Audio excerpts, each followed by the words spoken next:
Свой третий студийный альбом группа Bad Company выпустила в январе 1976 года.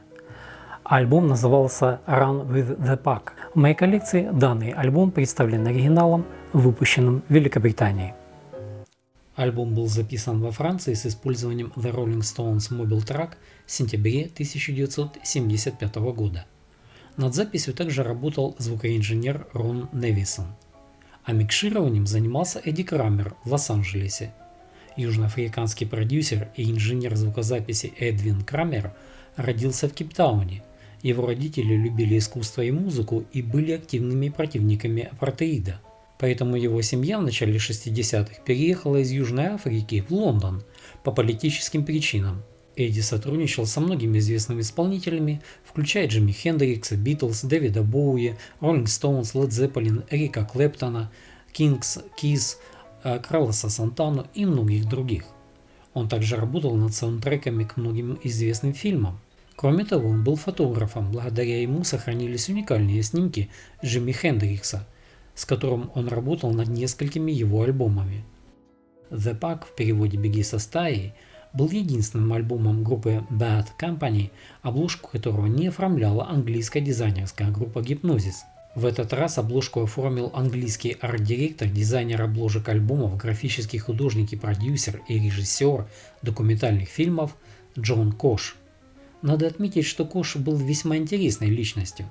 В конце 60-х годов он познакомился с Битлз и был нанят на должность креативного директора в Apple Records. Он создал обложки таких знаменитых альбомов, как Abbey Road, Let It Be, Who Is Next.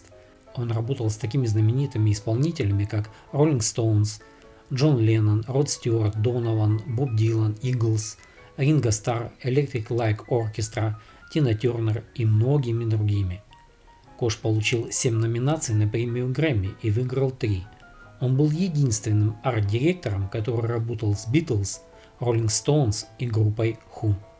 На передней стороне обложки альбома изображение альфа-самца, стоящего на страже своей самки, в то время как 4 детеныша сосут ее соски.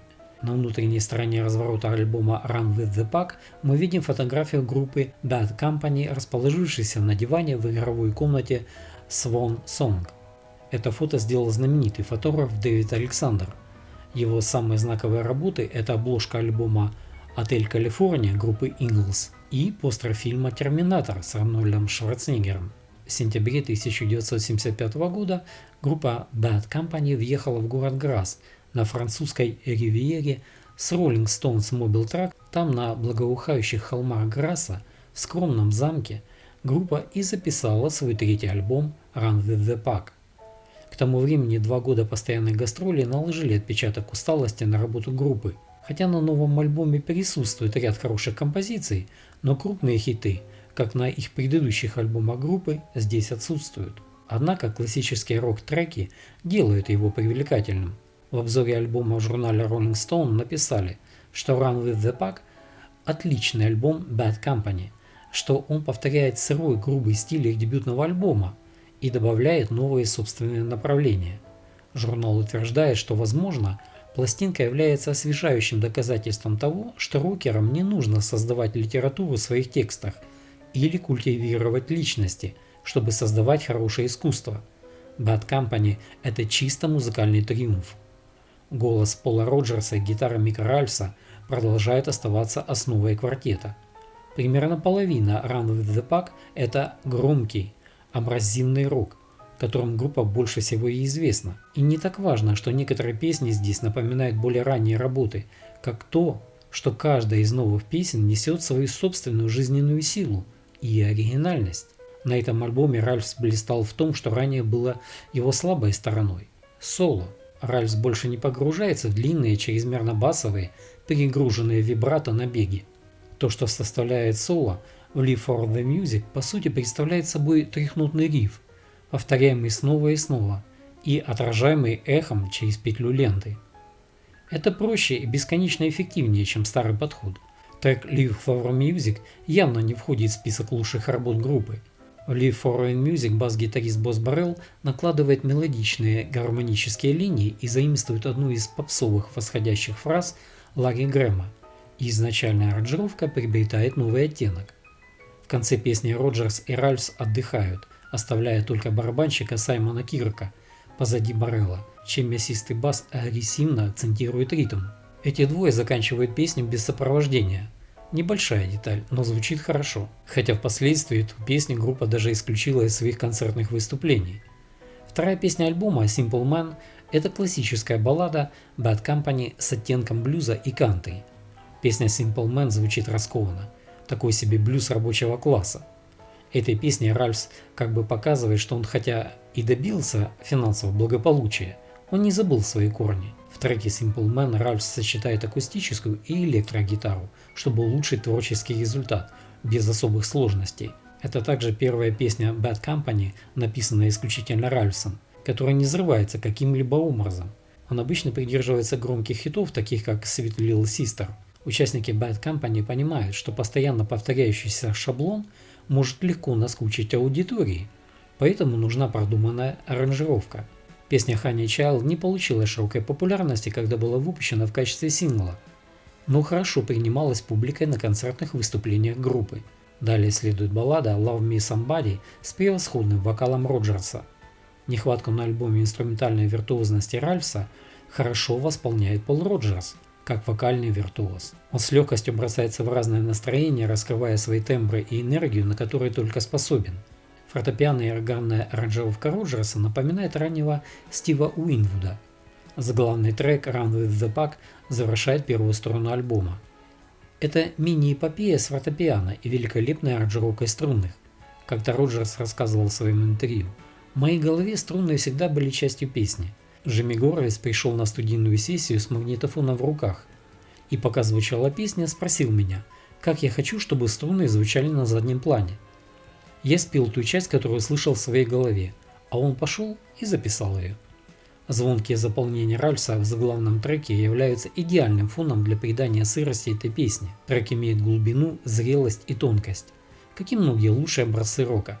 Вторая сторона винилового выпуска начинается с песни Silver, Blue and Gold, еще одного трека с фортепиано. Ральфс также здесь играет свое позитивно-сладкое соло. Хотя песня Silver, Blue and Gold и сегодня остается одной из самых популярных композиций группы, она не была выпущена в качестве сингла. Но этот трек постоянно звучал как на сольных концертах Пола Роджерса, так и на концертах воссоединенной группы Bad Company. Следующая песня Young Blood, нелюбимая многими музыкальными критиками. Этот кавер на песню Young Blood группы The Coasters – это несложная песня и не наделенная особой привлекательностью, поэтому Bad Company сделали ее самой короткой на альбоме, вложившись в аккуратные и мощные 2 минуты 37 секунд. Do Right By Your Woman – классическая композиция Роджерса. Песня представляет собой сочный кантри-блюз, украшенный акустической 12-струнной гитарой и правильным количеством губной гармошки.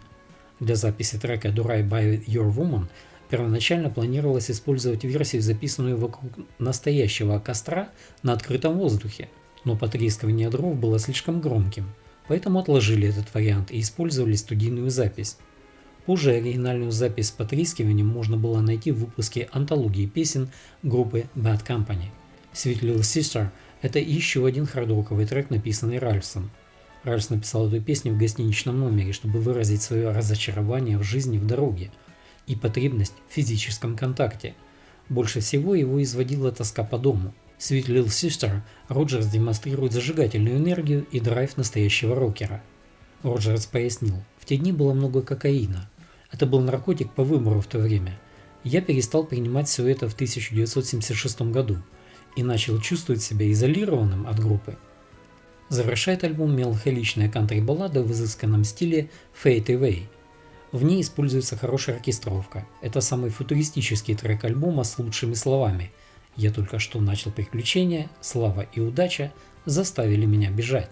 Роджерс, кажется, признает необходимость перемен, одновременно жалуется на судьбу изгнанника с деньгами, которые можно прожигать, но ничего нет того, что можно было бы назвать домом, чтобы их потратить. Альбом Run with the Pack взлетел в чартах, но не поднялся так высоко и не продержался так долго, как его предшественники. В основном из-за отсутствия действительно запоминающегося материала. Но альбом таки стал третьим подряд платиновым альбомом группы. Альбом достиг 4-го номера в чарте альбомов Великобритании и 5-го номера в американском чарте Billboard 200. В США альбом стал платиновым, а в Великобритании альбом получил золотой сертификат. Из этого альбома несколько песен вышли как синглы и тоже попали в разные чарты. Их сингл-кавер на песню Young Blood достиг в чарте номера 20. Песни Silver, Blue and Gold, Live for the Music и Run with the Pack стали рок-радио классикой. Как мы видим, Роджерс и Ральфс были основными композиторами группы. «Я всегда думал, что для группы важно иметь более одного автора», — объяснял Роджерс. Саймон Кирк вспоминал: «Я все еще думаю, что Run with the Pack был отличным альбомом, но думаю, после этого темп нашей работы нас стал раздражать». Не могу сказать, что я обожаю этот альбом, но когда я его слушаю с удовольствием.